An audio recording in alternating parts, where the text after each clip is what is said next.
pastoral, María de Magdala.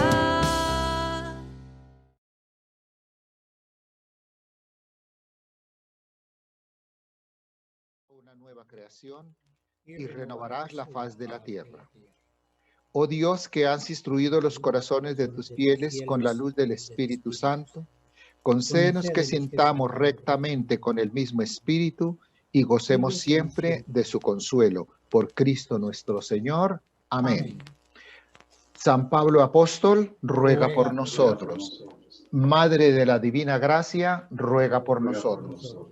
Que todo lo que hagamos en esta noche sea para la gloria de Dios, en el nombre del Padre, del Hijo y del Espíritu Santo. Amén. Amén. Fray William, los micrófonos son suyos.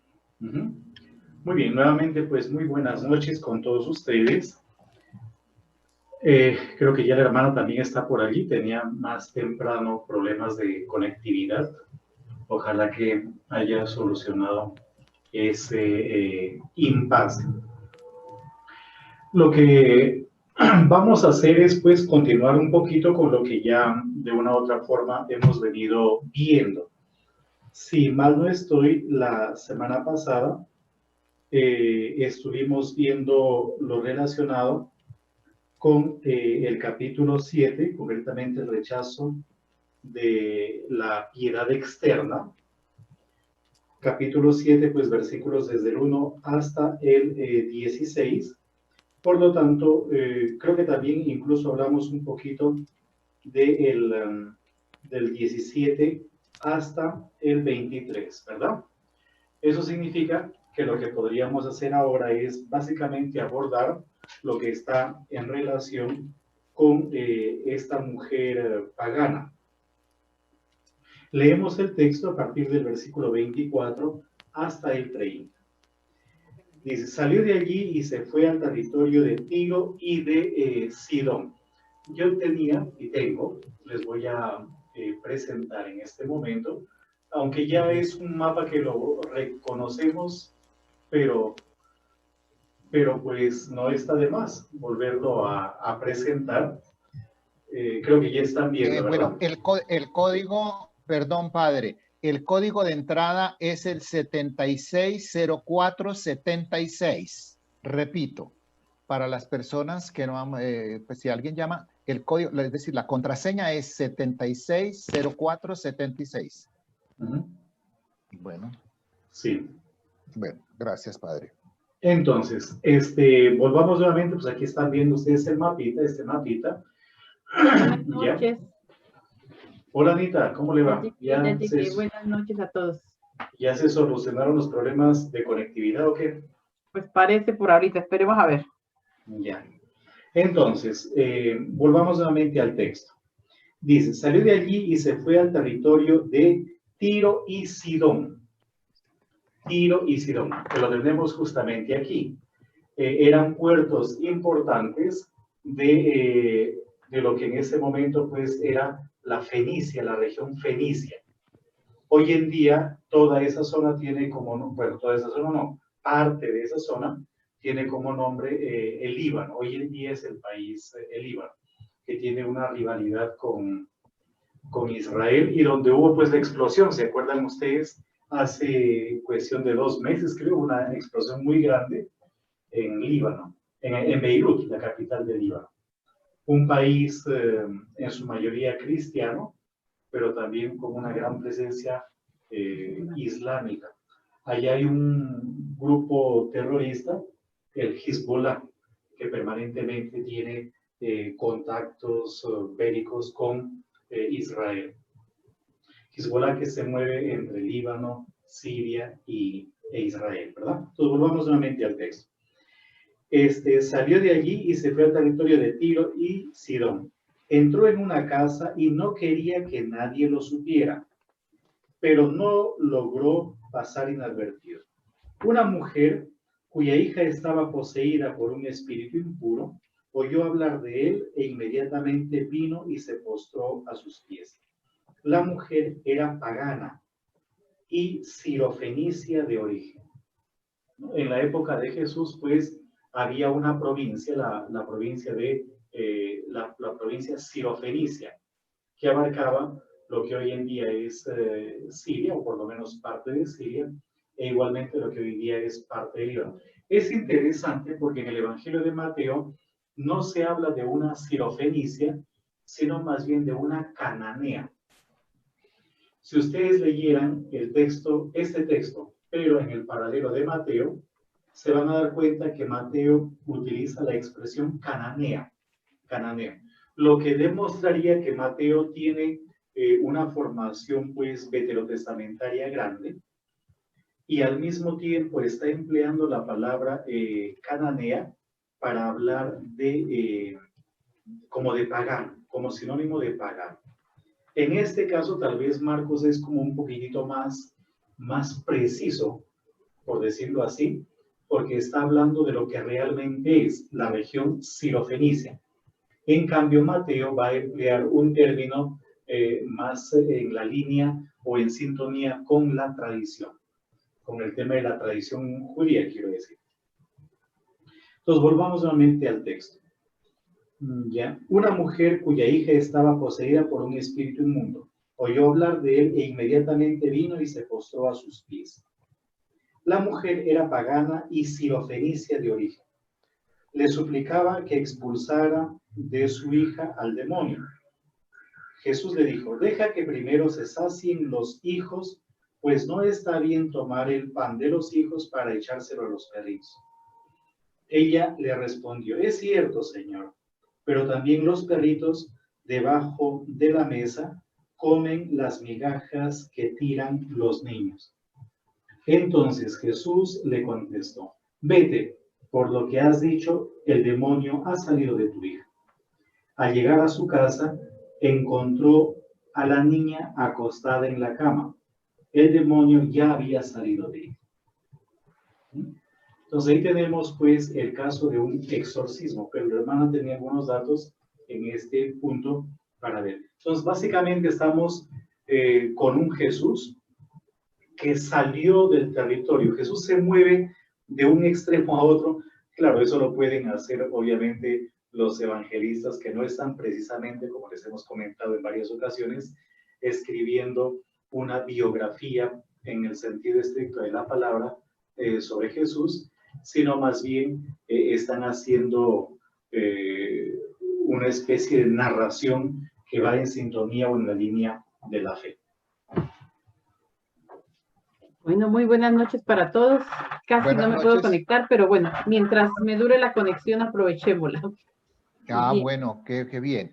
Madre, después de saludarla, es que para que la sala pues se entere que don Antonio Villa está muy enfermo, el que se de apartado porque lo contagió el coronavirus.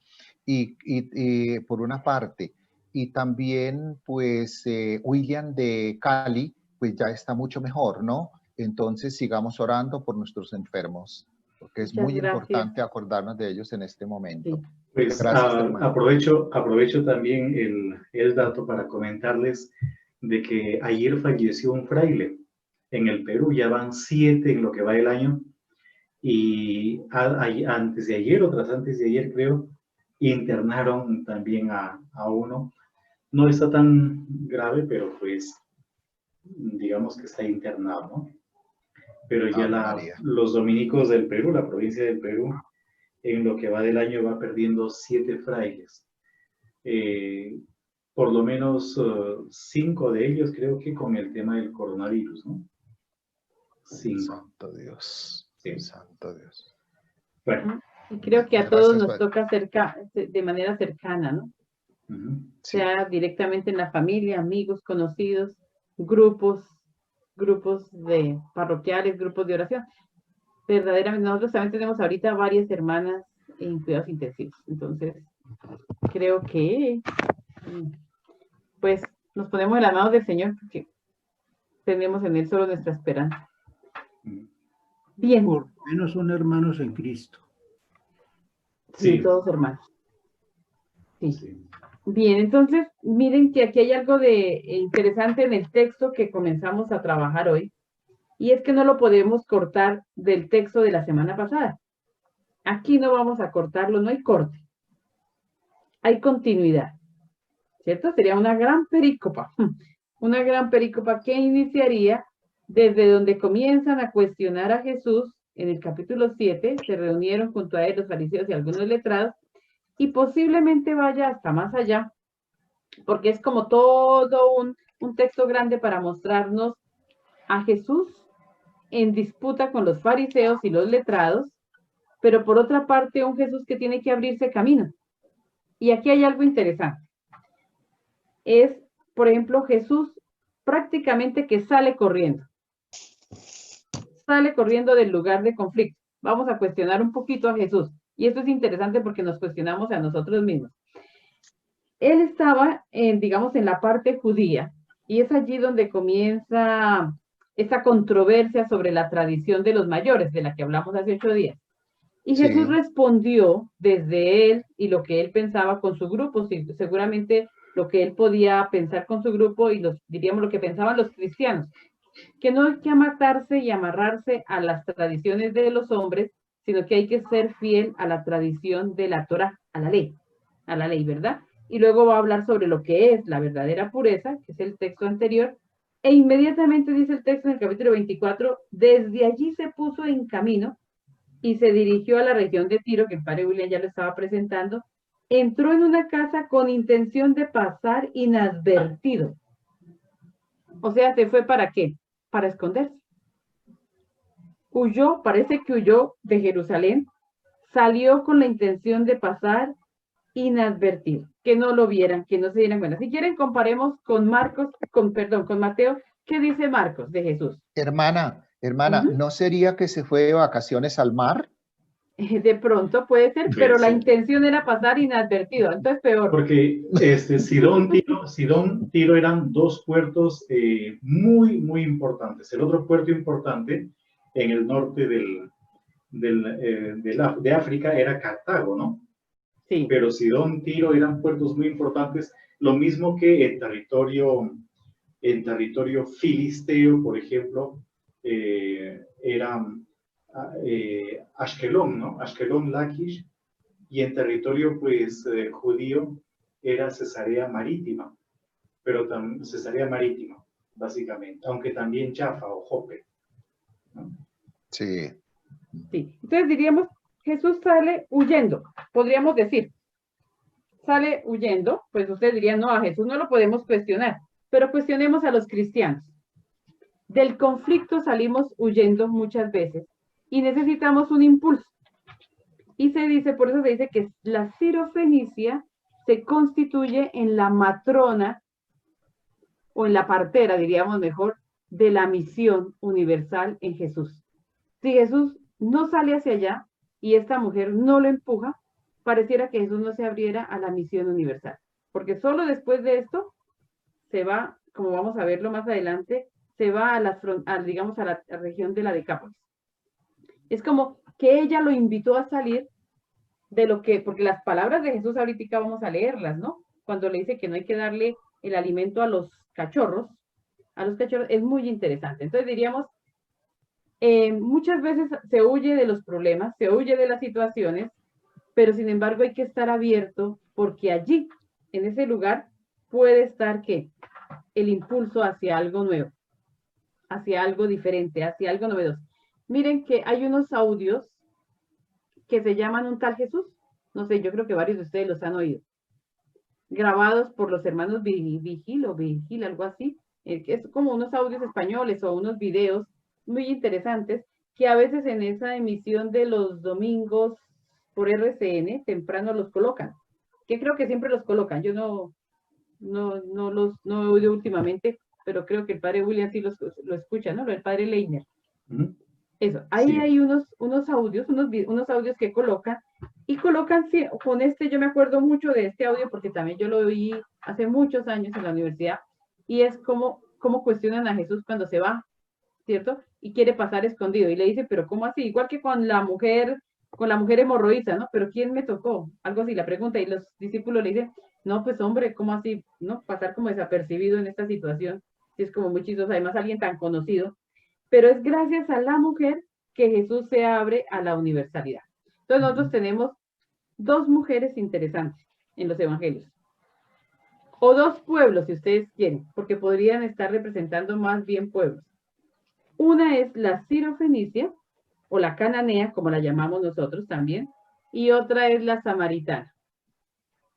La samaritana provoca a Jesús para que Jesús salga de lo que él siempre ha catalogado que es solo para los judíos. Acuérdense que la respuesta de Jesús a la samaritana era: la salvación viene de los judíos. ¿Se acuerdan de ese texto en Juan 4? Y aquí la cananea como que lo invita, Jesús le responde a la cananea con palabras por ese estilo, ¿cierto? Cuando le dice que primero te deben saciar los hijos, es decir, los judíos. Y la mujer le retoma las mismas palabras de Jesús para decirle: pero también los perritos debajo de la mesa comen de las migas que dejan los niños.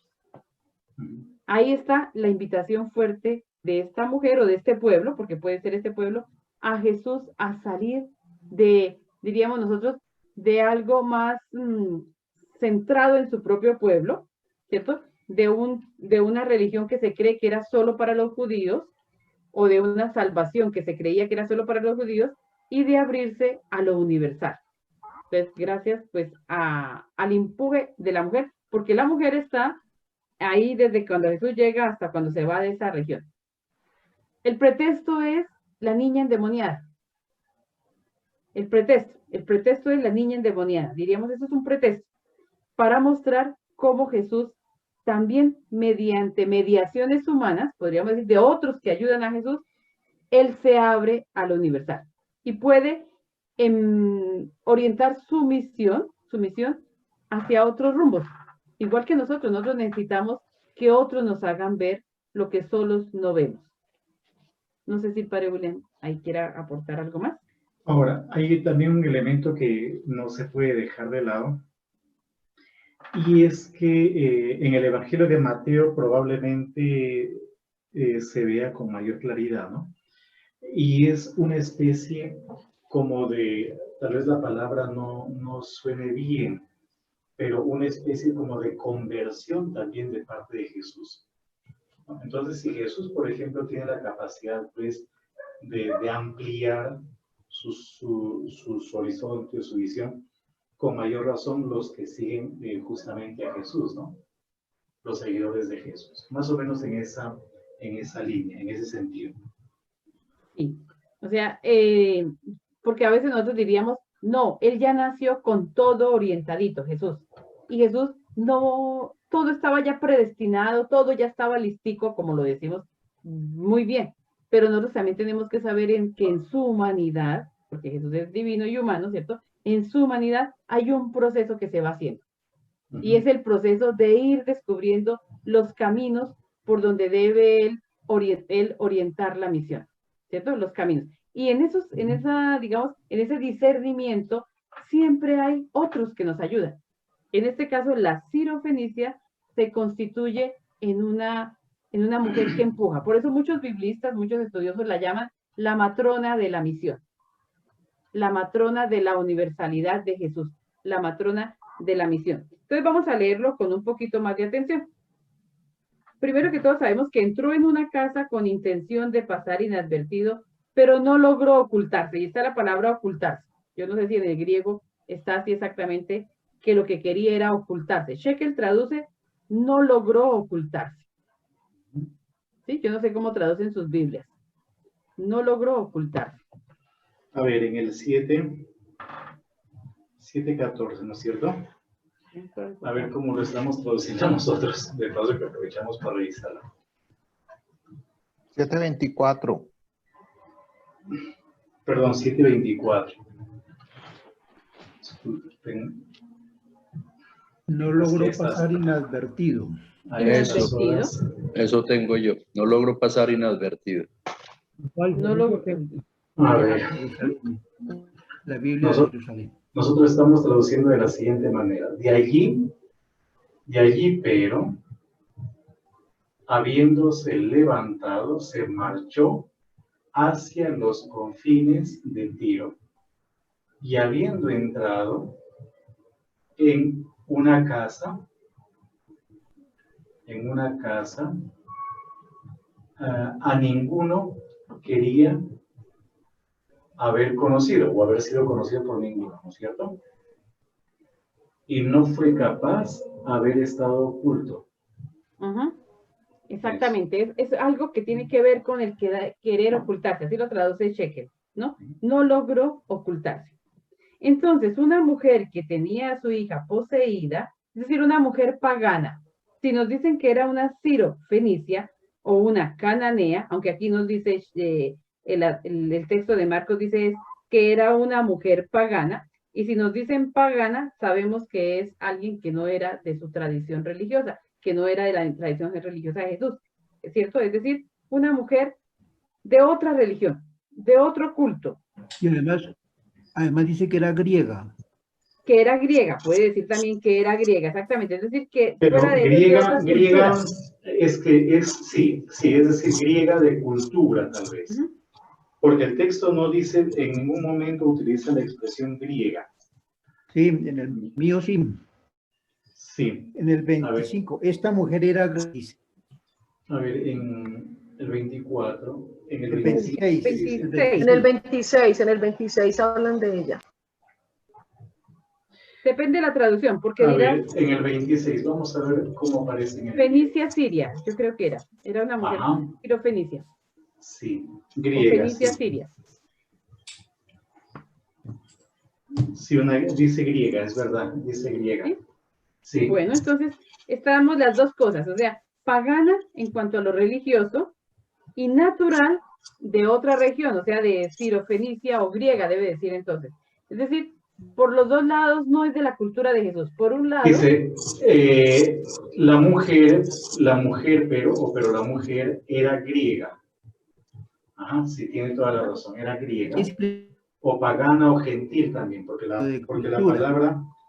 palabra que se emplea allí, helenis significa eso, significa griega, pero también significa pagana o gentil. Sirofenicia dice Fenicia. la de Jerusalén. No, Es sirofenicia también aparece sirofenicia. Son Es los dos. decir, que era Significa Goyim. que no de raza, sino de Hermana, cultura. de todas maneras era Goyim, ¿sí o no, Era hermana? Goín, Goyim. sí, era Goín. A ver, Era Goín. literalmente en griego Era griega, sirofenicia de nacimiento. Exactamente.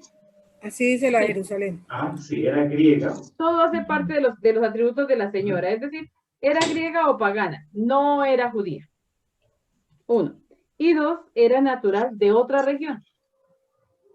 Está mostrando dos cosas. Uno, su procedencia y otra, su pertenencia. ¿Sí? Su procedencia. ¿De dónde procedía? Era de la región de Sirofenicia o de Fenicia, Siria. Y no era judía. ¿Y por qué quiere colocar el texto ahí, digamos, como mostrar eso? Precisamente por lo que decimos. Sin ella no habría la apertura a lo universal. Es la primera gran salida de Jesús y prácticamente la única, ¿no? La primera gran salida de Jesús fuera de las fronteras. Pero no solo es salir fuera de las fronteras para encontrarse con otro grupo, con un grupo de su misma religión, sino para encontrarse con otro grupo, con otros creyentes. Y esto es posiblemente lo que viven los cristianos de esta época de Marcos. Es decir, hay que salir de las fronteras. Al salir de las fronteras hay que enfrentarse con un doble movimiento. Un movimiento es lo cultural, de dónde procedemos, y el otro es a los grupos a los que pertenecemos. Ustedes todos se catalogan como misioneros, ¿verdad? Sí, señora. Misioneros, evangelizadores. Y eso es Sí. a lo que nos tenemos que enfrentar nosotros en la evangelización. Es un doble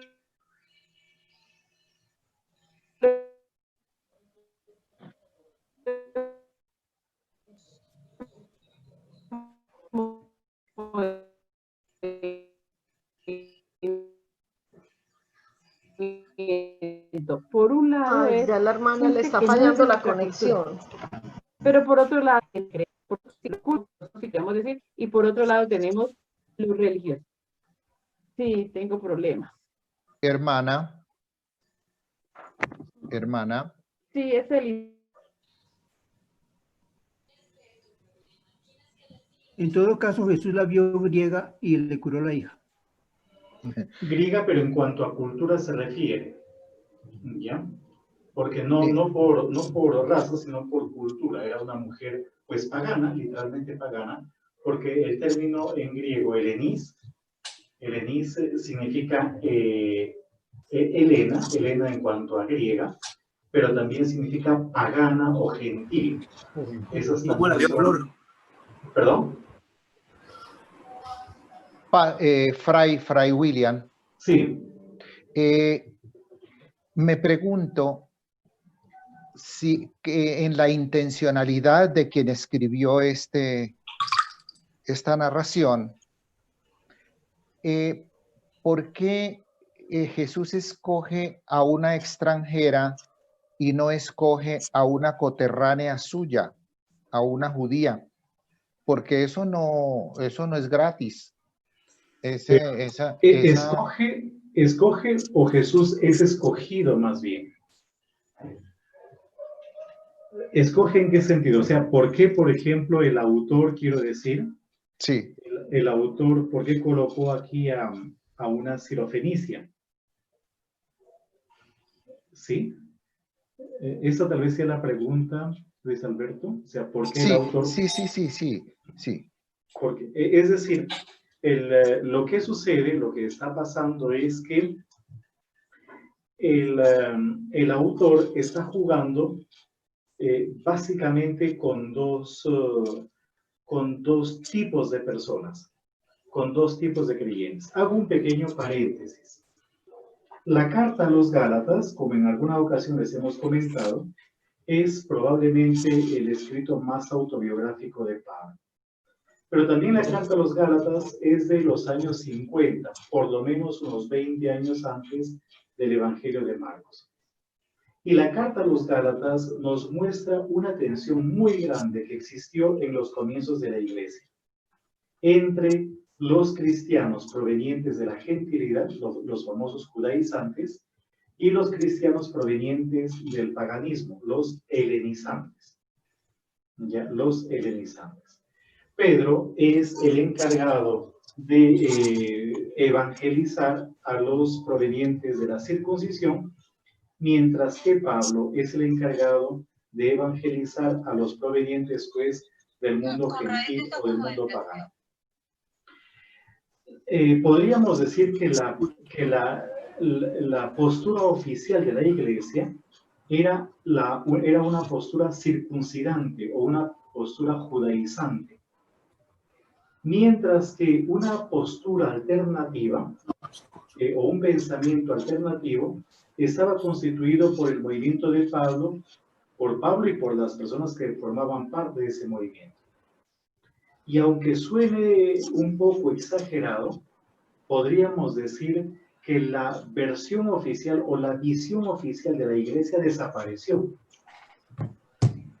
O sea, la postura del Papa, por decirlo de alguna manera, para utilizar un término pues que se puede entender ahorita, terminó por desaparecer. Y lo que quedó en la iglesia fue una postura alterna. De no haber sido por ese movimiento, probablemente la iglesia hubiese desaparecido. En la carta a los Gálatas se manifiesta, por ejemplo, qué cosa es lo que oficialmente hablando se les está pidiendo a los que abrazan la fe. Que se circunciden, que guarden las fiestas judías, que guarden el sábado, que guarden las fiestas lunares, entre otras cosas más. Es decir, que lo que les están pidiendo a los que abrazan el cristianismo es que se vuelvan judíos. Esa es la versión oficial de la iglesia. De no haber sido entonces por el movimiento al que Pablo también perteneció, probablemente, como ya les he comentado, la iglesia habría desaparecido. ¿Por qué les comento esto? Porque en los evangelios, de una u otra forma, también se aprecian esas dos posturas. También se aprecian. Y, por ejemplo, lo que está haciendo, y ahora sí ya trato de responder un poco la pregunta de Luis Alberto, lo que está haciendo el autor del evangelio es presentarnos a una, en primer lugar, mujer. En segundo lugar, pagana. En tercer lugar, parece que es sola. En cuarto lugar, parece que no tiene sino solamente una hija. mujer. Es decir, hay mujeres que dentro del judaísmo no cuentan, su testimonio no cuenta, son paganas, entre otras cosas más, y que viven además en un territorio totalmente ajeno al territorio judío. Es decir, ¿cómo se enteró esta mujer? ¿Cómo se enteró ella? Entonces, puede ser toda una enseñanza sobre la fe. ¿Qué cosa es en realidad la fe? Y sobre Jesús, que por un lado es objeto de fe, pero por otro lado, sobre un Jesús que nos muestra, como ya les hemos comentado hace un ratito, una amplitud de mente, una apertura de mente. ¿Ya? No sé si en parte respondo a la pregunta. Es decir, hay que tener en cuenta que en el Evangelio, por ejemplo, de Marcos, se van haciendo poquito a poquito profesiones de fe. Y esta mujer, de una u otra forma, hace una profesión de fe. El hecho de inclinarse o de postrarse frente a Jesús. El hecho de tener una confianza plena de que Él va a curar a su hija. Incluso, Padre. sí. Sí, una pregunta, disculpe que estoy como muy preguntón esta noche. Sí, está bien. Yo veo ahí en Jesús un rasgo, que el Señor me perdone lo que voy a decir, un rasgo xenófobo, como buen judío, se consideraba el pueblo elegido y por eso podía utilizar la palabra perro. Sí. Sí y no.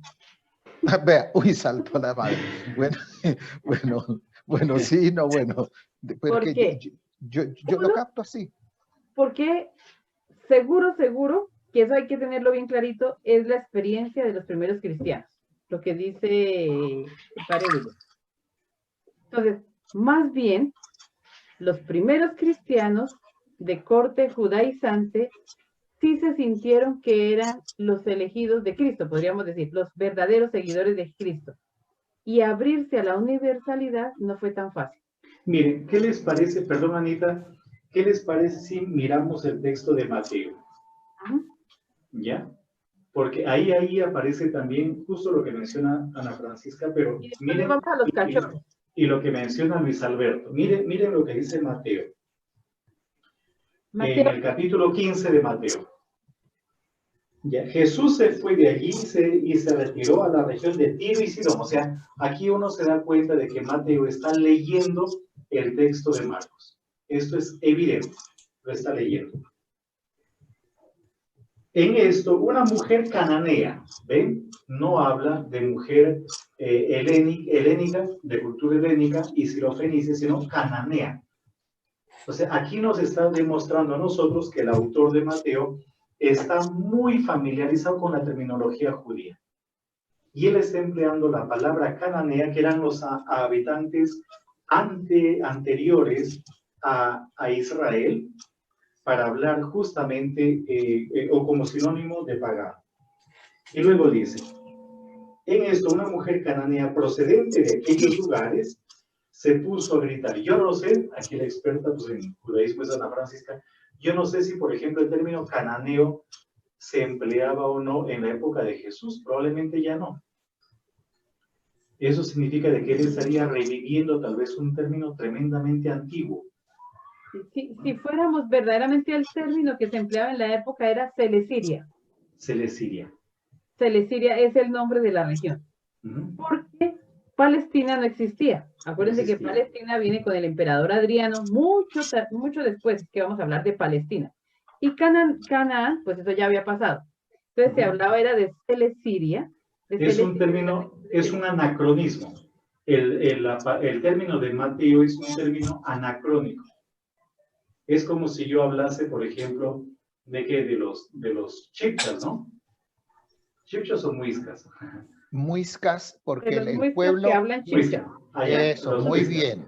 Qué padre. Y palabritas chipchas, arracacha, sí, achote, chusque, y todas esas cosas. Chipcha era la familia que componía varias tribus y muiscas era una de las tribus de los chipchas. Claro. Me suena como sancocho. Es como si yo utilizase, por ejemplo, una terminología que ya no se emplea hoy en día, ¿ya? Como sinónimo de algo. Entonces, aquí, esta es una especie de anacronismo. Pero volvamos, y aquí viene justamente la respuesta a Luis Alberto. La manera como Mateo entiende el texto, porque Mateo está leyendo a Marcos e interpretando a Marcos. Entonces, miren, Jesús le respondió, pero antes, ¿qué pida de mí, Señor, hijo de David? Es una profesión de fe. Lo mismo van a decir los ciegos de Jericó en el caso de Mateo. En el caso de Marcos es un solo ciego. En el caso de Mateo son dos ciegos que gritan lo mismo. Y antes también ya habían gritado de la misma forma. Por ejemplo, el endemoniado el endemoniado o los endemoniados gadarenos. En el caso de Mateo, porque son dos los endemoniados en Mateo. En Marcos es uno solo. Ellos, por ejemplo, también dicen Jesús, hijo de David. Ya es casi como una profesión de fe. ¿Qué tiene? ¿Cómo una mujer cananea, en el caso de Mateo, va a reconocer a Jesús como hijo de David? O, por ejemplo, como una helénica, una griega, que además es sirofenicia, va a reconocer a Jesús como hijo de David. ¿Qué tiene que ver eso de hijo de David ahí? Podemos estar aquí frente, como ya mencionaba la hermana Francisca, a una realidad de las comunidades cristianas primitivas de esa zona.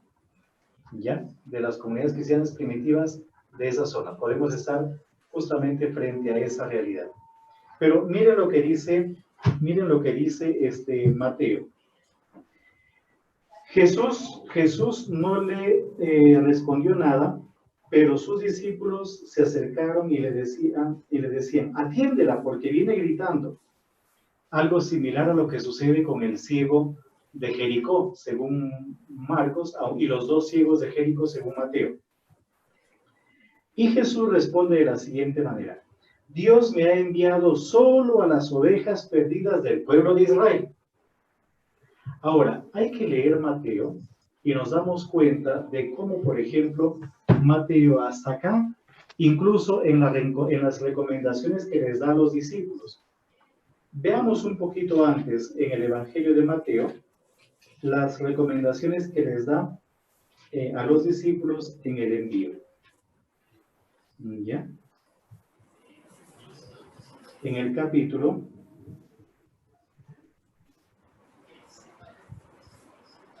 10, versículo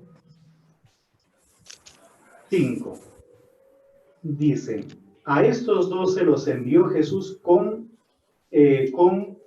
las siguientes instrucciones: no transiten por regiones de paganos. Y aquí estamos con un Jesús que transita por región pagana,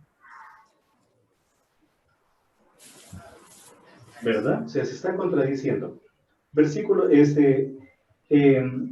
ni entren en los pueblos de Samaria. Ni entren en los pueblos de Samaria. Curiosamente, en el Evangelio de Marcos y en el Evangelio de Mateo, cuando Jesús va de Galilea a Judea, no pasa por territorio samaritano. Si quieren, hagamos otro paréntesis. Vamos a mirar, les voy a presentar el mapa. Pero, William, te perdono ahí un momentico, en el 6 del 10, Mateo 10, 6, sí, que dice: vayan más bien a las ovejas descarriadas de la casa de Israel. Ajá. Que son las mismas palabras de Jesús: he sido enviado solamente a las ovejas perdidas de la casa de Israel. Ajá, eso. Pero antes de llegar a ese versículo, por ejemplo, veamos un poquitito en el Evangelio de Mateo, aunque también en Marcos. Si quieren, veamos el texto en Marcos, porque Mateo lo copia, tal cual.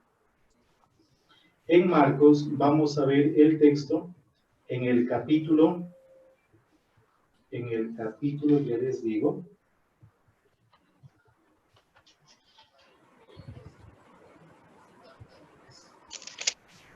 (11). ¿Ya? 11. Un poco antes, tal vez. Espérense. No, un poco antes. 10, espérense un ratito. En el 10. Creo que es en el 6, padre, en el 6. En el 6. Le No, toca, en que el diga, 6 le no. toca que el padre William diga como un judío con el que yo estaba ayer en una clase, y él Sí. estaba que buscaba textos bíblicos y se demoraba. Entonces uno le dijo, En el 6, la misión de los 12, creo. No, no estoy ya buscando lo ese texto, encontró estoy y él decía, buscando no, otro. estoy revisando la Biblia.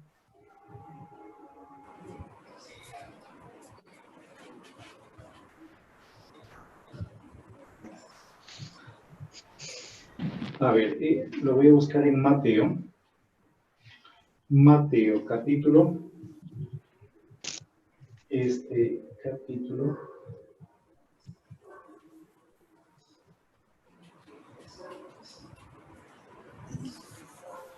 ¿No?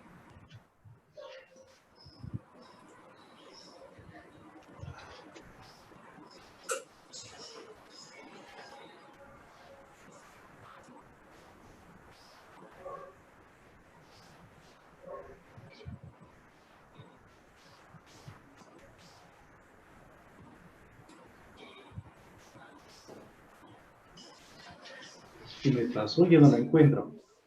Es concretamente la subida de Jesús a Jerusalén. Como Jesús abandona ya la Galilea, ¿qué me pasó? A ver, y se dirige a la Judea.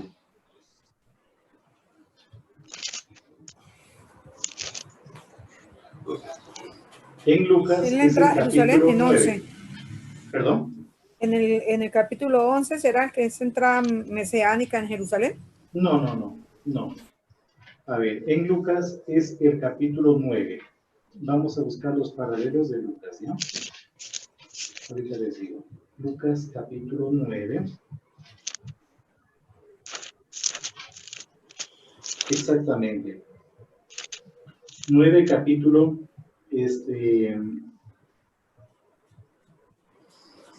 capítulo 9, versículo 51. Dice, al acercarse el tiempo de su salida de este mundo, Jesús tomó la decisión de ir a Jerusalén. Entonces envió delante a unos mensajeros que fueron a un pueblo de Samaria para prepararle alojamiento. Fíjense que, miren el mapa que les estoy proyectando. Tenemos nosotros Galilea y Jesús se dirige a la Judea. Y según Lucas, tiene que entrar en Samaria. Busquemos ese paralelo en Mateo y en Marcos, y resulta que Jesús se va de Galilea a Judea, pero no pasa por Samaria. Y es interesante porque en el Evangelio de Lucas, un poquitito más adelante, en el capítulo 10, después de que en el capítulo 9 lo han rechazado, en el capítulo 10 nos da a nosotros esa hermosísima parábola del buen samaritano. O sea, Lucas intencionalmente está hablando de un rechazo de Jesús en Samaria para que pueda incorporar la parábola del buen samaritano. Y a un pueblo enemigo, entre comillas, a un miembro de ese pueblo enemigo, lo termina convirtiendo en protagonista, en héroe de una de las parábolas más bonitas que nosotros conocemos. Es decir, fíjense cómo Lucas maneja un poco la información dependiendo obviamente de lo que quiere mostrarnos. Entonces, busquemos el paralelo de Lucas 9. A ver, en Mateo, ya les digo dónde está. Mateo 21. Mateo 21 creo que es, eso sí puede ser, Mateo 21. Ajá, Mateo 21. No, en realidad es un poco antes, porque ahí es de entrada de Jerusalén, tiene que ser un poco antes. ¿Ya?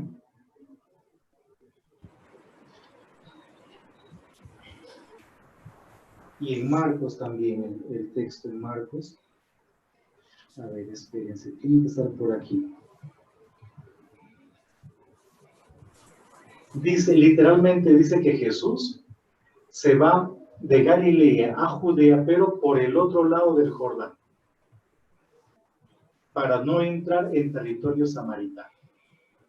Mientras que en el caso de Lucas, Jesús se va de Galilea a Judea y pasa por Samaria, donde lo rechazaron, y es ahí en donde él pronuncia la parábola del buen samaritano. En Marcos y en Mateo, Jesús sube a Jerusalén, pero dándole la vuelta al Jordán. No entra en territorio samaritano. Y un pequeño detalle, ya que estamos aquí mirando esto un poquitito.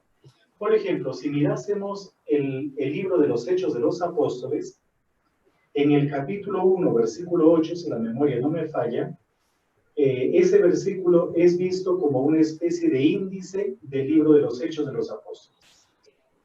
Dice que el Evangelio debe ser anunciado en Jerusalén, Judea, Samaria, hasta los confines del mundo. Por lo tanto, el autor del Evangelio de Lucas, que es autor de Hechos de los Apóstoles, nos está mostrando de cómo el Evangelio fue bien acogido en territorio samaritano. Pero Mateo lo ve de manera diferente. O sea, Mateo está viendo a los samaritanos como enemigos. Por eso, en esas recomendaciones que le da a sus discípulos, le dice lo siguiente, ¿no? Lo que estábamos leyendo. Pues vamos a leer el texto. ¿Ya? A leer el texto. El texto en Mateo. Dice lo siguiente: no transiten por regiones de paganos, ni entren en los pueblos de Samaria. Vayan más bien en busca de las ovejas perdidas del pueblo de Israel. En Mateo, del pueblo de Israel.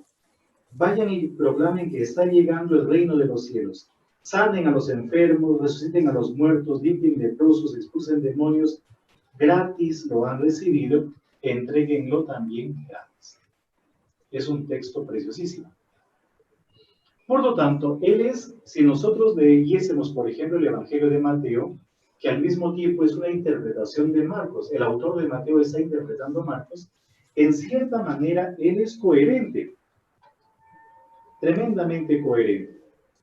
De modo que ese texto del capítulo 15 es coherente en el versículo 24, 15-24 de Mateo. Dios me ha enviado solo las ovejas perdidas del pueblo de Israel. Pero en el Evangelio de Mateo, y aquí le respondemos un poquitito más a Luis Alberto, la conversión de Jesús, disculpen por emplear esa palabra, pero esto es intencional, es más intensa o más fuerte. ¿Ya? Porque es la mujer la que termina dándole una lección a Jesús.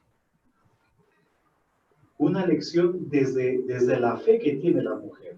Entonces, si Jesús fue capaz de transformar su modo de pensar, que en el fondo no es Jesús, o sea, el autor nos está diciendo a nosotros, mira, Jesús cambió, tú también cambia. Jesús amplió su mente, tú también debes tener una mente abierta, o sea, detrás se esconde ese mensaje. Y Jesús, ¿por qué tenía una mentalidad abierta? Claro, los evangelistas lo ponen de la manera como lo estamos presentando aquí. Pero Jesús era un galileo. Y los galileos permanentemente estaban en contacto con paganos. Y los galileos obligatoriamente debían hablar, aparte del arameo, el griego. Obligatoriamente. O sea, Jesús, él debió haber hablado griego desde niño. Comenzando porque Séforis, que era la capital de la Galilea en algún momento, se encuentra a unos 10 o 15 kilómetros de Nazaret, cerquita. Entre 10 a 15 kilómetros. ¿Qué hablaban en Séforis? Griego. Todos los mosaicos que se han encontrado ahí están en griego. Después, ¿qué hablaban, por ejemplo, en Cafarnaúm, en Tiberíades? Deberían haber hablado griego.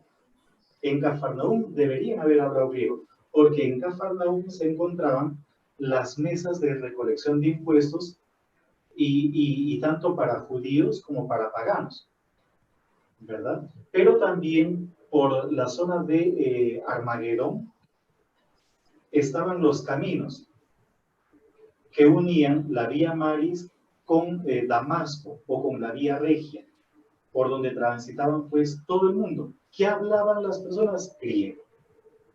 Entonces, la mentalidad abierta de Jesús tiene que ver con su lugar de procedencia. Bien. Solo que los evangelistas lo están colocando como justamente una especie de cambio, de ruptura en la vida de Jesús. ¿Qué hablaban en Fenicia? Griego. ¿Qué hablaban en la Decápolis? Griego. Y Jesús aparece en contacto con esas localidades. O sea, la gente era bilingüe, o más que bilingüe, era trilingüe. Un pequeño dato, nosotros lo encontramos en el Evangelio de Juan. En la cabeza de Jesús, encima de la cabeza de Jesús, colocaron un cartel con la condena. El cartel estaba escrito en griego, en hebreo y en latín. Ese dato, por ejemplo, es un dato histórico. No digo lo del cartel y todo lo demás, pero lo que se esconde detrás de ese dato es que la gente entendía esos tres idiomas. Obligatoriamente debía haber entendido los tres idiomas. Otro ejemplo, haciendo un pequeño paréntesis y para ampliar un poquitito pues lo que acabamos de mencionar. Cuando Pablo, en su segundo viaje, llega, vamos a buscar aquí el mapa para que nosotros, los viajes, vía Legiano, vamos a ver los viajes de Pablo. Los viajes de Pablo. Por ejemplo, en el primer viaje misionero. Aquí está el primer viaje misionero. Ya. Qué pena que se ve tremendamente pequeña. Pero ellos llegan más o menos a Iconio, creo que es. Iconio o Listra, no recuerdo bien en este momento. Llegan ahí y a Pablo lo confunden con Hermes y a Bernabé lo confunden con Zeus. Y dicen que los dioses han bajado en forma humana. Pero ¿en qué lengua, en qué idioma están hablando ellos? Dice en idioma licaonio. Pero Pablo y Bernabé, ¿en qué idioma estaban hablando? En griego. Ya, en griego. O sea, ellos estaban hablando en griego. Entonces la gente entendía el griego, era la lengua vehículo, pero también tenían sus propios idiomas. Hablaban sus propios idiomas. Por lo tanto, Jesús debía haber hablado desde niño griego, aparte del arameo, que era la lengua pues de su aldea. Y probablemente debía haber conocido algo de latín. Algo de latín. No mucho, porque no se hablaba latín, pero por lo menos algo para poder comunicarse con los romanos, sobre todo con los romanos desde el punto de vista oficial, quiero decir, autoridades o gobernantes o lo que sea, o tal vez a los soldados. No sé si va quedando clara la explicación. Entonces, fíjense cómo en el Evangelio de Mateo el asunto es mucho más fuerte, ¿no? Yo he sido enviado solo a las ovejas perdidas del pueblo de Israel. Es algo que Marcos no lo tiene. La conversión en Mateo, de Jesús en Mateo, es mucho más intenso. Mucho más intenso. Que va exactamente en la línea que mencionaba pues Luis Alberto y que nos ha comentado la hermana hace un poquito, ¿no? Padre, Pero, es decir que Jesús era una persona open mind. Sí, definitivamente.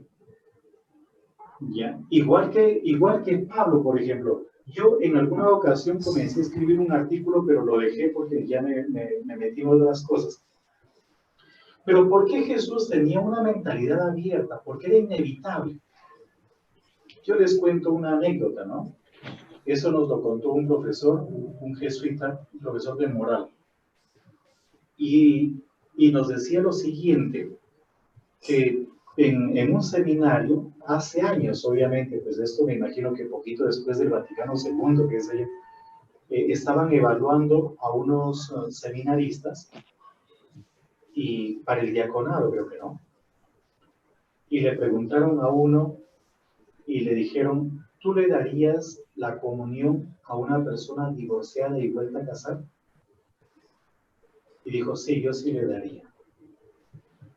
Y le preguntaron a otro y le dijeron, ¿y tú le darías la comunión a una persona divorciada y vuelta a casar? Y dijo, yo sí le daría. Entonces hicieron un alto los examinadores y dijeron, pero ¿cómo es posible? Eso no está bien. Ojo, estoy hablando de una doctrina muy antigua. Hoy en día con esta exhortación apostólica Amoris Laetitia del Papa Francisco, las cosas son diferentes. Y dijeron, ¿y quién ha sido el profesor de liturgia de ellos? El padre fulano de tal. Pero ese padre no enseña esas cosas. ¿De dónde han sacado esas cosas ellos? Y el que nos contó la anécdota, un jesuita moralista, un tipo extraordinario, dijo, a ver, tomemos las cosas con calma. ¿Cómo son estos muchachos? ¿Ya? ¿Quiénes son sus papás? Y resulta que los 2 seminaristas que estaban siendo candidatos para el diaconado eran hijos de padres divorciados y vueltos a casar.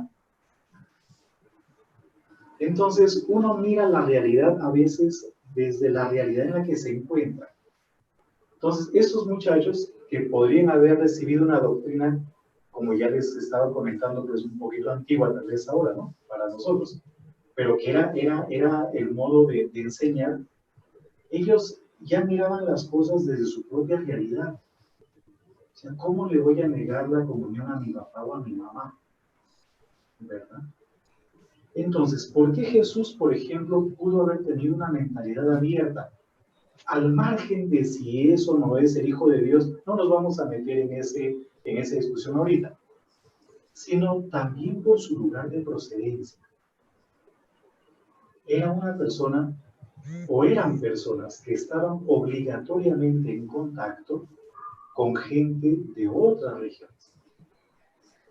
Cuando yo era niño, hablaba como niño y todo lo demás, pero cuando yo era niño, por ejemplo, ya hasta incluso ya grande, como incluso sacerdote, ya católico es católico y un católico no puede casarse con un protestante y no, pues eso no está bien.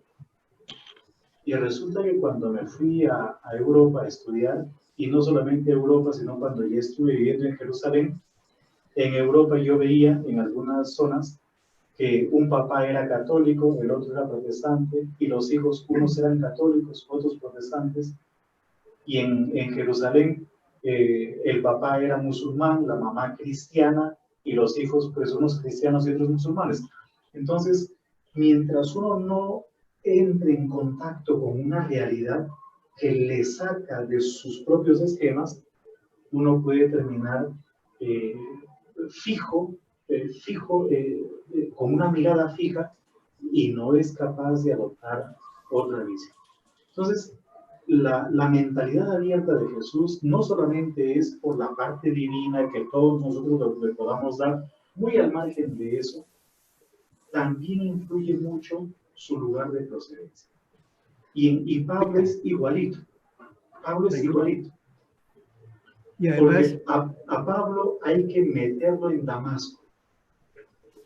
Es decir, Pablo tuvo la gran fortuna de haber conocido a Cristo en una comunidad cristiana cuyos miembros en su mayoría probablemente en ese momento eran de procedencia pagana. O sea, una mentalidad abierta. De no haber sido por eso, yo cada vez estoy más convencido que el cristianismo simplemente habría desaparecido. Pero creo que Anita tenía usted algo para comentar. Sí, yo también pienso igual. Es decir, la misma comunidad de discípulos de Jesús muestra la apertura de Jesús. Acuérdense que ellos, la mayoría son de Tiberíades, procedentes de Tiberíades, de la zona frontera, entre la región pagana y la región judía. Y Jesús se mueve en esa zona, digamos, se mueve en la zona, como dice el padre Julián, de la Galilea de los gentiles. Él es de allá. Entonces tiene una mentalidad mucho más abierta que si él fuera de Jerusalén. Pero el problema, cuando se escribe Marcos, y aquí tenemos que adelantarnos 30 años después de Cristo, o 40, es que los primeros cristianos tuvieron dificultad para acoger a los que llegaban de afuera. Acuérdense de Pablo, ¿cierto? Todo el problema de Pablo para que no les fueran a imponer a los nuevos, digamos a los que van a llegar a las comunidades cristianas, la circuncisión, para que no les vayan a imponer las tradiciones alimenticias o rituales que tenían, que venían del judaísmo. Y tienen que llegar a un acuerdo en el Concilio de Jerusalén, en el libro de los Hechos de los Apóstoles. Entonces, hay un conflicto muy grande entre los cristianos judaizantes y los cristianos helenizantes, ¿cierto? Son las dos grandes comunidades. Y aquí es donde viene este texto. Yo estoy seguro que este texto tiene que responder a esa situación, el de la mujer cananea, es lo más seguro. Y nos vamos con los perritos. Miren, hay una comparación aquí que podemos hacerla y ustedes van a hacerla conmigo mirando el texto bíblico, si no se corta esto y esto. Vámonos a Marcos, ¿no? Estamos en Marcos capítulo 7, versículo 24. Acuérdense que hay dos comunidades, la judaizante y la helenística. Todos quieren ser cristianos, pero ¿quiénes se sienten los primeros? Pues los judaizantes. Entonces, miren, vamos a mirar las palabras puestas en boca de Jesús. La mujer era pagana, natural de Fenicia, Siria, le pedía que expulsase de su hija al demonio. Jesús le respondió, deja que primero, ahí viene ya algo, se sacien, ¿quiénes? Los hijos. ¿Cierto? Los hijos. Ahí está la comunidad procedente de la tradición judía, los judaizantes. Ellos son los que se sentían que eran los primeros. Y luego dice, se sacien los hijos. No está bien quitar el pan a los hijos, esos son los hijos, ¿cierto? A los hijos, para echárselo ¿a quién? A los perritos. Y ahorita voy a irme con los perritos. La mujer le respondió, vamos a tomar ahora las palabras de la mujer. La mujer le respondió tomando las mismas palabras de Jesús. Dicen que es la mujer la que mejor argumenta en la Escritura, porque es capaz de convencer a Jesús con sus mismas palabras, dándole una vuelta. ¿Sí? Es un arte, es un arte. O sea, toma las mismas palabras de Jesús y les va a dar la vuelta y termina convenciendo a Jesús. Eso literariamente es un retruécano, hermana. Esa figura me llama poderosamente la atención, la figura que se está utilizando ahí, la figura literaria. Es muy bien armada en palabras, diríamos, la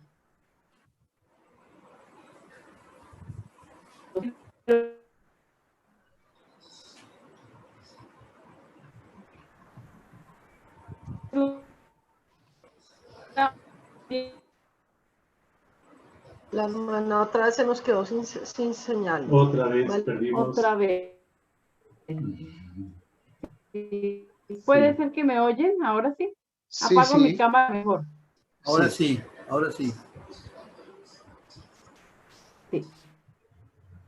Entonces, Ahora no. la figura retórica muy bien La quinta sinfonía. No, hermana, escucha, se escucha empleada. Sí.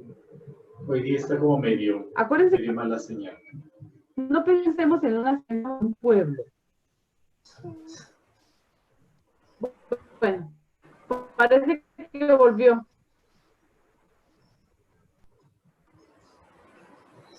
No. Uy, se le fue. Entonces, Ana, ¿cómo? te iba a decir que intentará hablar a ver si la escuchábamos ya. Pero más bien, A ver, voy a mientras ella hablar se conecta, ahorita. o mientras ella, yo ya encontré el texto. El texto es Mateo 19, 1, y también está en Marcos 10, 1, ¿verdad? Marcos 10, 1. Entonces vamos a ver, si quieren, Marcos, que es el texto que a nosotros, pues, nos está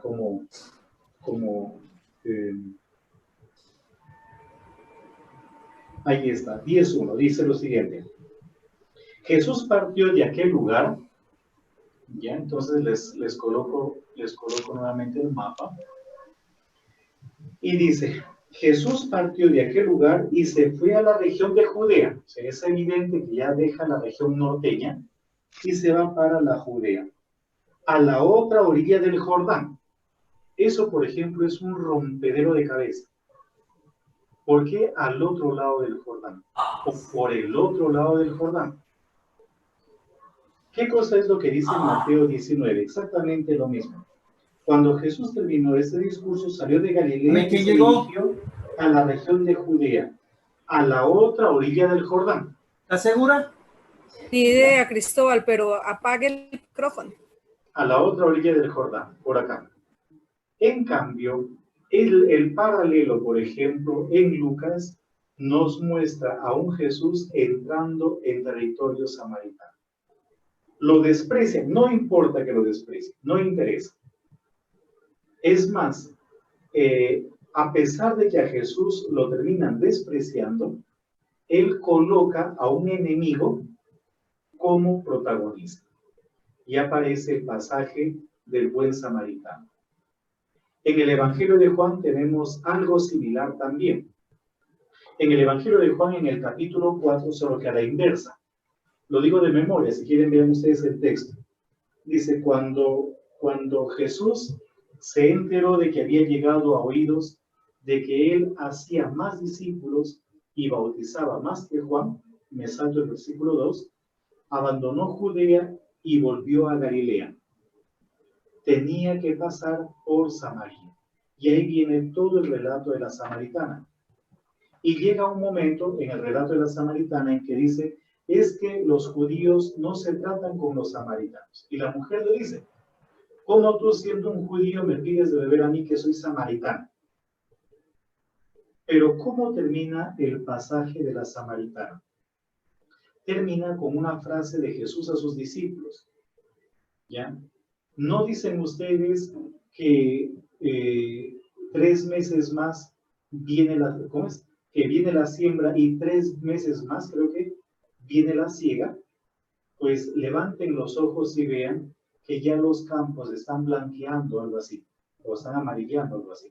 Es decir, que ya es el tiempo de la cosecha. Probablemente ese texto del Evangelio de Juan nos indica que el Evangelio tuvo una gran acogida en territorio samaritano. Y lo mismo, Hechos de los Apóstoles nos muestra a nosotros el ministerio, sobre todo el diácono Felipe en Samaria.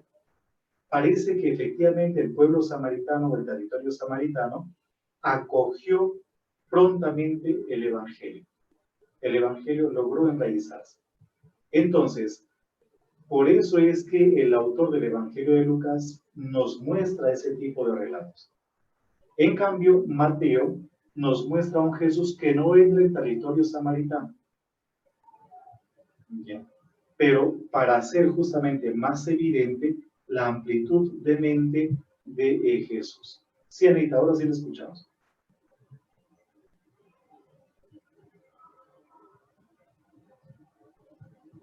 O no lo escuchamos, si no activa el micrófono. Vamos a ver si al menos termino.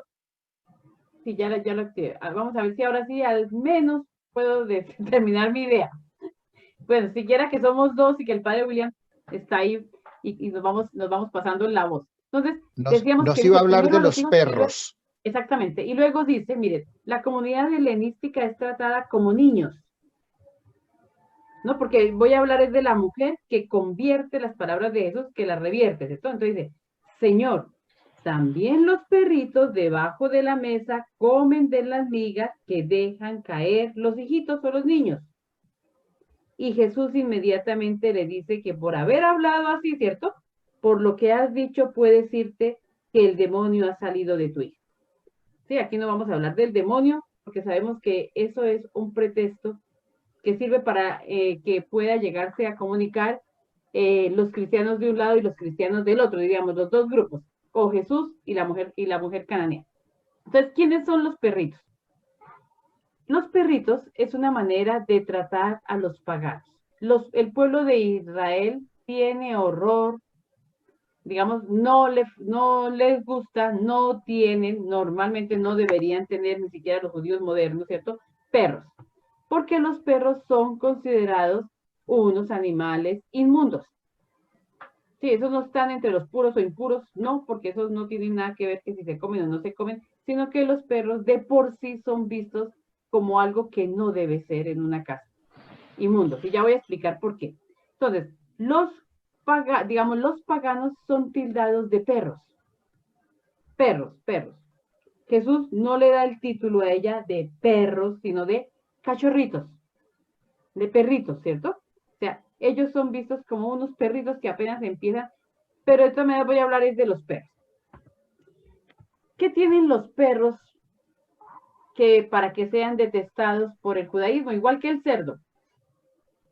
¿Cierto? Es en la misma línea del cerdo. Nosotros hemos hablado del cerdo por la carne, quizás porque pueda producir alguna enfermedad, porque pueda diezmar, diríamos, al mismo pueblo de Israel a causa de sus enfermedades, pero nosotros tenemos que saber que más allá de que la carne de cerdo no sea tan sana, ¿cierto? Y el perro, es que tanto el cerdo como el perro eran animales en relación con los dioses paganos, particularmente con los dioses babilónicos. El cerdo era un animal que representaba al dios Tamuz. Y el perro era un animal que representaba a la diosa Gula, así como Gula, a la diosa Gula, que era la diosa no me acuerdo ahorita de qué era, de la salud, era la diosa de la salud. Ella era la diosa de la salud en Mesopotamia y el perro era su atributo. Entonces, decirle a alguien perro no es igual a decirle a alguien perro hoy. ¿Sí? Porque ustedes saben que la gente le dice perro a un hombre y uno ya se imagina por qué le dicen perro, ¿cierto? Y lo contrario, si fuera en el femenino sería peor, ¿no? Porque eso suena feo, cuando alguien le dice algo así. Pero en la época de Jesús, decirle a alguien perrito o perro era decirle, usted no es de mi religión. ¿Sí? Usted no es de mi grupo, usted es creyente de otra tradición. Y por eso la insistencia en que ella era griega, y nosotros diríamos, y como griega es asociada inmediatamente con los cultos paganos. ¿Sí? Si quieren, ustedes busquen en internet la diosa Gula, a la diosa Gula la representan. Si quiere William, que puede de pronto buscar una imagen de la diosa Gula con el perro. Entonces, el perro era un símbolo de ella. Esta diosa era la de la salud. El perro parece que se parece mucho a lo que hacemos nosotros con los perros hoy. Se pagaba por los entierros de los perros tenían un lugar para ser enterrados allá cerca del templo de la diosa Gula, se les colocaban epitafios, se les colocaban placas, se les colocaban nombre, o sea que estamos casi que igual, ¿cierto? Que igual. Se llevaban a... Hermana, tengo ¿Sí? acá Gula, ni Tunuga, ni Cacarra, bueno, como sea, pudiéndose traducir como la gran señora o la señora que restaura la vida. En la mitología acadia y babilónica es la diosa de la sanación y consorte de Ninurta. Gula tan Exactamente, chismoso, ¿no? ella es Gula. Y el perro... Su animal simbólico sería el perro sagrado que se le presentaba a su lado y actuaría como mensajero y elemento que evocaría la sanación. También era conocida como la Gran Madre, Madre Gula o Señora de la Vida. Exactamente. Y el perro lo llevaban, por ejemplo, por eso es que Tobías se representaba también con un perrito, ¿no? El ángel que lleva un perro allá, porque el perro era un símbolo de sanación.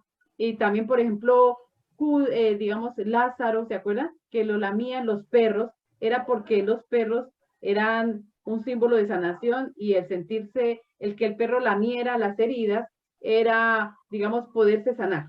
Bueno, algo debía haber ahí. Algo debía haber, ahí hacemos como las relaciones, ¿no? Las relaciones, eso es interesante. Entonces, decirle a alguien, ustedes son cachorritos, ustedes son perritos, ¿qué se les está diciendo? Ustedes no creen en el Dios de Israel, sencillamente. Y la señora le responde, Señor, pero usted sabe que también los perritos, por debajo de la mesa, ¿cierto? Por debajo de la mesa, comen las migajas que dejan los niños, o sea, como quien dice, hay una cercanía entre el perrito, el cachorrito y los niños. hay una relación estrecha entre el perrito, el cachorrito y los niños. Entonces, ¿por qué no empezamos desde lo pequeño? No nos metamos con los hijos grandes ni con los perros grandes, sino hablemos de una relación de algo que empieza. O sea, es posible que nosotros podamos entrar en la tradición cristiana y poquito a poco comenzar a crecer.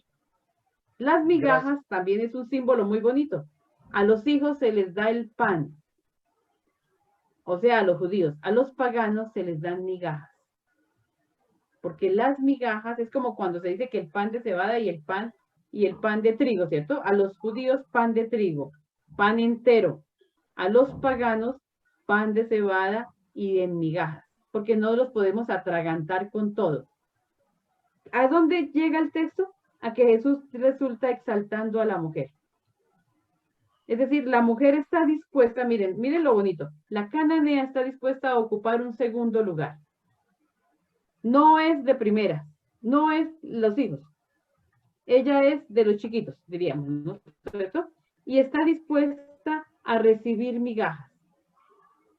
No quiere que le den todo ya en grande y completo, sino a recibir migajas, pero las migajas no significan, diríamos nosotros, son los pedacitos que pueden comer los perritos. Y yo veo con las niñas o los niños, ustedes ven que en la casa a veces por debajo le tiran al perrito de a poquito, ¿cierto? De a poquito. Y hay una relación muy estrecha entre los niños y los cachorros. Entonces, ¿qué le estaría diciendo la señora Jesús? Ustedes, los judíos de Raca Mandaca, que se creen más, tienen que hacerse niños para que se puedan relacionar más fácilmente con nosotros, los cachorritos. Es una enseñanza muy grande. Y eso es verdad. Porque aquí como enseñanza, ¿qué podríamos sacar? Si queremos llevar el evangelio a otros pueblos, tenemos que estar en capacidad de dialogar con ellos. No como superiores, ¿cierto? Sino encontrar por qué lado puede crecer y nacer la comunicación. ¿Cómo puede empezar la comunicación? ¿Cómo podemos relacionarnos? Entonces yo creo que es un texto muy interesante, por eso es que es una apertura universal, misionera, muy grande. Y de aquí Jesús se va al territorio de la Decápolis y vamos a encontrar que va a sanar a un sordomudo. Bueno, hermana, no sé si sobre esto hay algo más, porque esto es muy interesante. Padre William quiera completar esta parte. Hermana, ¿sí? Gracias por la enseñanza sobre el perrito, porque yo siempre había pensado que Jesús era maleducado, ¿cierto? Y entonces, ¿cómo se iba a expresar así? Pero ya viendo el fondo mitológico y todo esto, es un lenguaje, qué maravilla, qué maravilla. Sí, es un lenguaje. Mire, cuando yo estaba en Israel, también, yo viví en el Monte del Escándalo en Jerusalén, ¿cierto? Era parte del harén. En el harén de Salomón, exactamente, allá donde estaban todas las mujeres de Salomón, allá. Y nosotros... Oiga, el padre está bien dateado, ¿no? Está bien dateado. Él está bien dateado, sí, porque él vivía allá donde los decapitan. Donde decapitan a los mártires. Él vivía allá. Donde los apedrean, donde los apedrean. Donde los apedrean, allá más abajito. Entonces, yo viví en el lugar en donde, según la tradición católica, fue lapidado Esteban. Por eso el convento nuestro se llama San Esteban. Mientras que nuestra casa es la casa del escándalo, pero es la casa de Abraham. Bueno, entonces allá en ese monte del escándalo trabajaban con nosotros palestinos, musulmanes y cristianos. Pero a esa casa también llegaban judíos, por eso se llama la casa de Abraham, porque todas las tres religiones entraban y había hasta encuentros de los tres grupos muy bonitas. Y uno escuchaba que se decían, no, esos perros, ¿no? Por ejemplo, los palestinos decían de los cristianos, esos perros. Los cristianos decían de los judíos, esos perros. Los judíos decían de los cristianos, esos perros. Y yo decía, uy, no, pero ¿cómo aquí solo se tratan de perros? De Shan, porque allá hablábamos en francés. Entonces, todos eran perros. O Caleb en hebreo. Caleb quiere decir perro. Entonces, esos perros. Y un día yo le pregunté al judío, le dije, hola, ¿y ustedes con qué derecho tratan de perros a los otros? Dijo, pero es que yo no los estoy insultando, hermano. Ellos no, de mi religión, son perros. Ay, Yola, no, ¿Sí? no. No son de mi religión, son perros. No, pues Yo tan decía, decentes. sí, No. pues, y luego uno le pregunta al palestino, oye, ¿y usted por qué le dice perro a los otros? Y dice, pero pues manda, si yo no le estoy diciendo ninguna grosería, ellos son perros, no son de mi religión. Y voy y le pregunto a la cristiana, se llamaba Michelle, no, una señora, le digo, Michelle, ¿y ustedes por qué le dicen perros? Digo, pero hermana, si son perros, ¿no es que no son de mi religión? ¿Cierto? ¿Qué quiere decir? Eso era normal, o es normal en Palestina, digamos, ese lenguaje. Entonces, Jesús no está insultando a nadie. Sí, perros. Por allá dijeron, sí, perros. Exactamente. O sea, no tomemos nuestro lenguaje actual para colocarlo acá.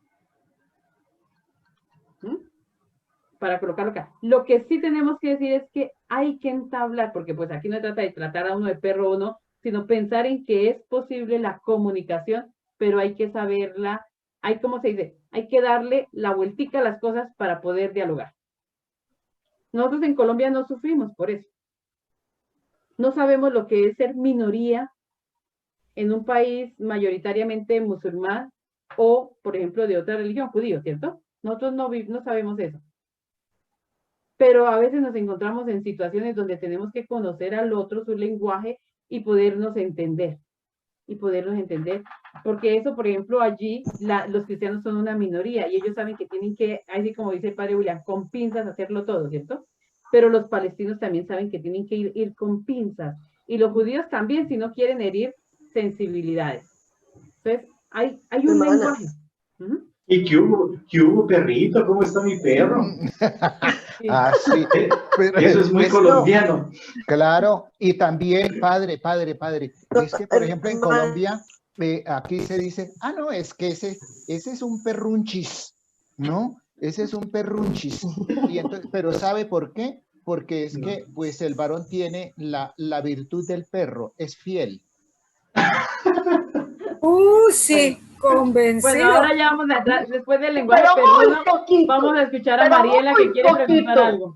Hermana, yo quisiera antes Estoy de acuerdo.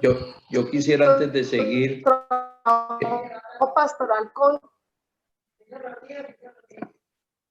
Me fui.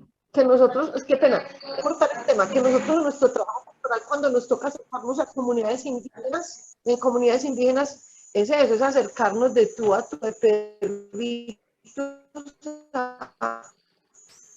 y migajas, de los pequeños. Nosotros somos pequeños también, ¿qué vamos a aprender de ellos? Todavía está por hacerse en muchos lugares.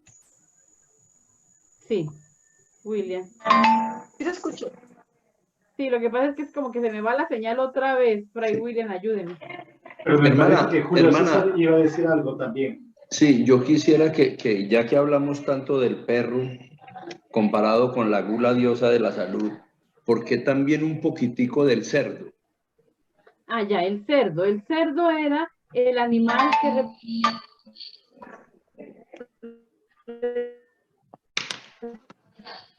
representaba más bien ofrecido al dios.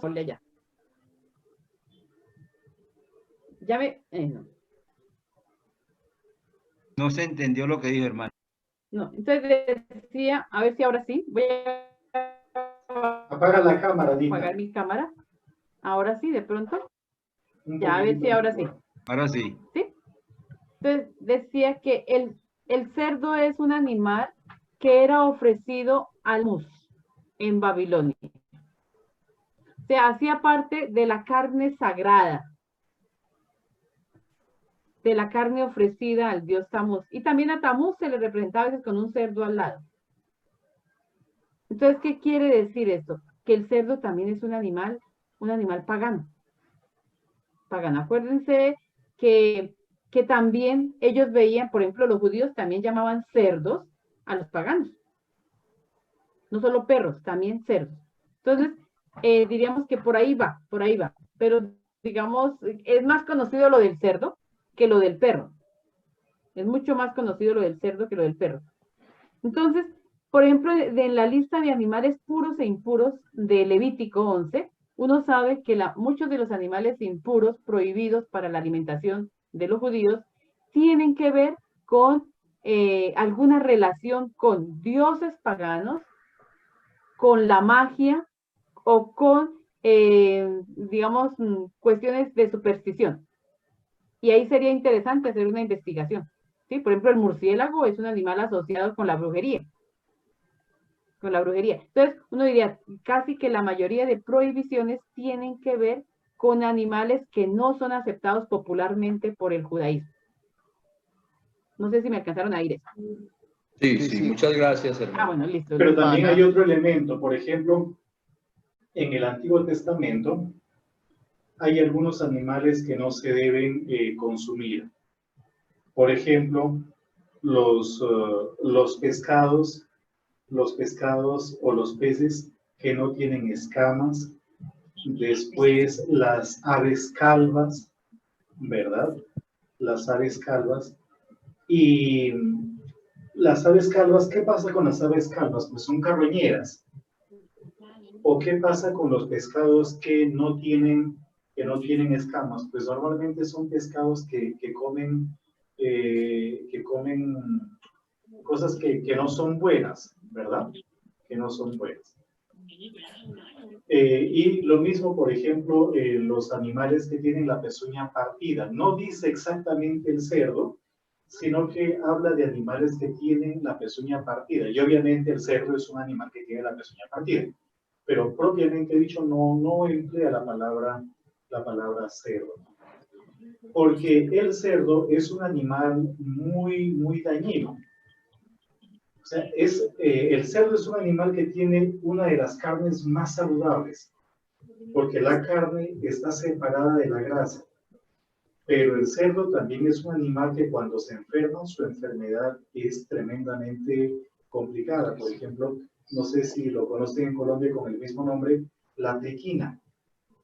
Sí, La tequina, sí, claro, claro. En Colombia se utiliza también la palabra tequina, ¿no? Sí. Tiene enfermedades zoonóticas, se llaman enfermedades muy zoonóticas. Exactamente, que produce parásitos en la columna vertebral, parásitos en el cerebro, en los pulmones. Entonces, probablemente detrás había también todo un deseo de proteger a la salud de la población. Pero para que la prohibición sea como más efectiva, se colocaba todo eso en nombre de la divinidad, para que la prohibición sea más efectiva en realidad. Entonces, por un lado está lo que la hermana menciona, el tema pues pagano, tratando de desligarse un poquitito del paganismo, pero por otro lado también está el buscar hacer a la prohibición como más efectiva. Si yo les digo algo en nombre de Dios, pues ¿quién de ustedes discute? La prohibición se vuelve mucho más fuerte, mucho más radical. Sí. Pienso que como para ir concluyendo tenemos que decir, entonces, ¿qué hay? ¿Cuál es el mensaje principal de este texto? Abrirnos a lo universal, como lo hizo Jesús, dejándonos ayudar. La comunidad debe buscar también ayudas que le permitan abrirse a lo universal. La sirofenicia, la mujer es ¿qué? Un instrumento, una ayuda para que los cristianos, o para que veamos en este texto, la apertura que necesitan los cristianos, que necesitaron en esa época y que necesitamos todavía hoy, ¿no? Yo no sé, Padre William, como para ir cerrando. Sí, yo pienso que un versículo. Sí, yo pienso que eso está como bien, ¿no? Y el tema de cómo Jesús, por ejemplo, para que pueda obrar un milagro, en el Evangelio de Marcos el asunto es mucho más fuerte, porque en Marcos, cuando por ejemplo negaron a Jesús, o sus parientes, como que lo menospreciaron, dice, no pudo hacer ahí ningún milagro. En cambio, en el caso de Mateo, no dice, no pudo hacer ningún milagro, sino no hizo milagros por la falta de fe de ellos.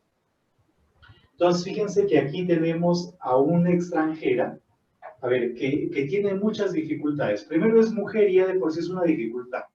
Ojo, hablando bíblicamente, ¿ya? No en nuestro tiempo. O sea, según la mentalidad bíblica. Es una mujer, es pagana, parece que no tiene marido, vive con su hija, además la hija está totalmente pues poseída por un demonio, es decir, tiene todas las de perder. Lo único grandioso de la mujer, que es al final la que termina acarreando una serie de ventajas, de beneficios para ella y para su pueblo, es su fe. Entonces, frente a los paisanos de Jesús que lo despreciaron, que lo menospreciaron, y como se acuerdan que lo vimos en su momento, podrían incluso haber estado insultando a Jesús, aparece esta mujer que hace toda una profesión de él. Padre, tengo una pregunta. ¿Cuál será? Y es la siguiente, de acuerdo a lo que ustedes han hablado, ¿por qué el pueblo judío actualmente continúa y persevera con gran parte de esas tendencias de los alimentos impuros? Si ya, por ejemplo, como dice la hermana Francisca, se abrió Jesús a la universalidad, ya eso quedó atrás muchas cosas de esas. ¿Por qué el pueblo judío continúa pensando y diciendo y actuando de que estos alimentos son impuros, siendo que ya de pronto esos alimentos debidamente tratados y todo no le hacen daño al ser humano? A ver, yo le cuento una anécdota. Ana Francisca quería la parte más religiosa, ¿no? Pero cuando yo viví en Israel, yo hice amistad con varios colombianas, incluso hasta hoy en día, pues, hay una amistad con ellos, ¿no? Nos comunicamos y todo lo demás. Y cuando algunas colombianas me invitaban a su casa, ¿qué me invitaban? Pues me invitaban tamales, me invitaban arepas, me invitaban chicharrones con frijoles, ¿ya? Y chicharrones de cerdo, obviamente, y lo preparaban, y patacones también. Yo ya conocí la comida colombiana antes de venir a Colombia, estando en Israel. ¿Y dónde compraban el cerdo para los chicharrones? Pues en los supermercados judíos. ¿Y quiénes lo vendían? Los judíos, claro que los judíos, pero ¿qué judíos? Y aquí probablemente haya algo de respuesta, no toda la respuesta completa la dará el hermano. Pero, ¿qué judíos eran los que vendían la carne de cerdo? Judíos rusos, judíos provenientes de Rusia. O sea, ¿Askenazi? Eran eran sefardíes. No, sefardíes son los españoles. ¿Qué nazis? Sefardíes son los españoles. Que eran todo menos judíos. O sea, los rusos son muy particulares, ¿no? Entonces, ahí compraba uno carne de cerdo y cerveza y todo lo que uno quiera, compraba pues ahí en los supermercados rusos. Y comíamos. Y luego, otra cosa, por ejemplo, es que en Israel hay granjas de cerdos. Pero ¿cómo lo crían? Para que vean un poco cómo es la mentalidad. Un animal impuro no puede tocar el suelo de Israel porque lo vuelve impuro. ¿Cómo crían entonces cerdos en Israel? Encima de unas tarimas. Para que vean ustedes cómo uno termina cumpliendo la ley, pero saltándosela, al final es saltándosela a la garrocha. Entonces, como ningún animal impuro puede tocar el suelo, ellos tienen unas tarimas, ahí crían los cerdos. ¿El cerdo pisó el suelo de Israel? Jamás, nunca. Nunca. Bueno, esa es la parte como anecdótica. Es decir, los judíos rusos comen más cerdo que nosotros. ¿Ya? Mucho Gracias, más cerdo padre, que por su nosotros. ¿Cómo?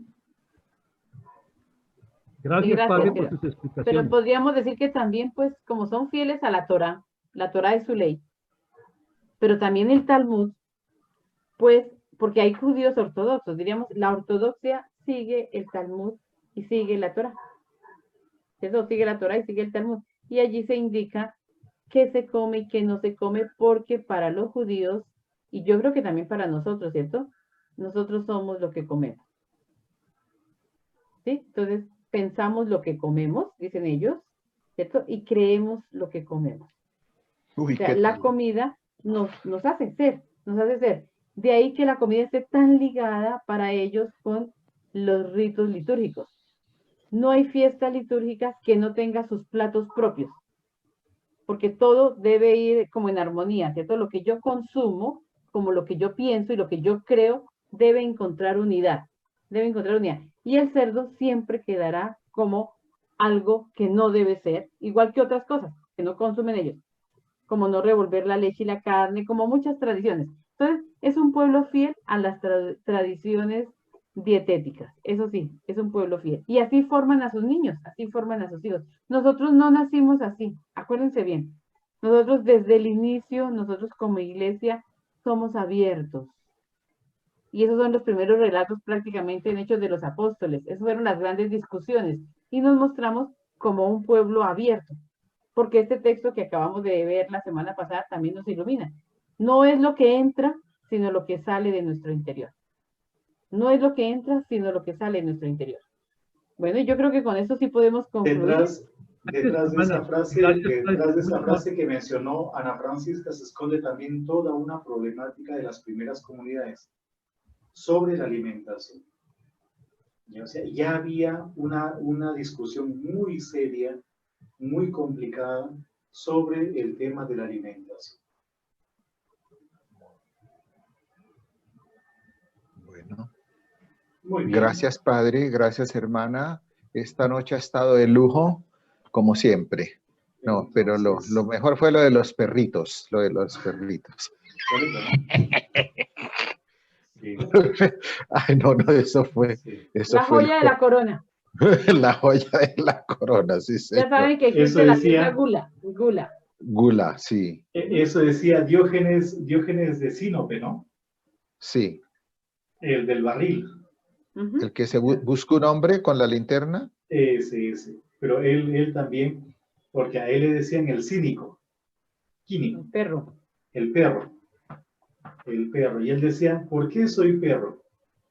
Pues porque si me tratan con cariño les muevo la cola, pero si me tratan mal les muerdo. ¿No? Ser cínico es ser perro.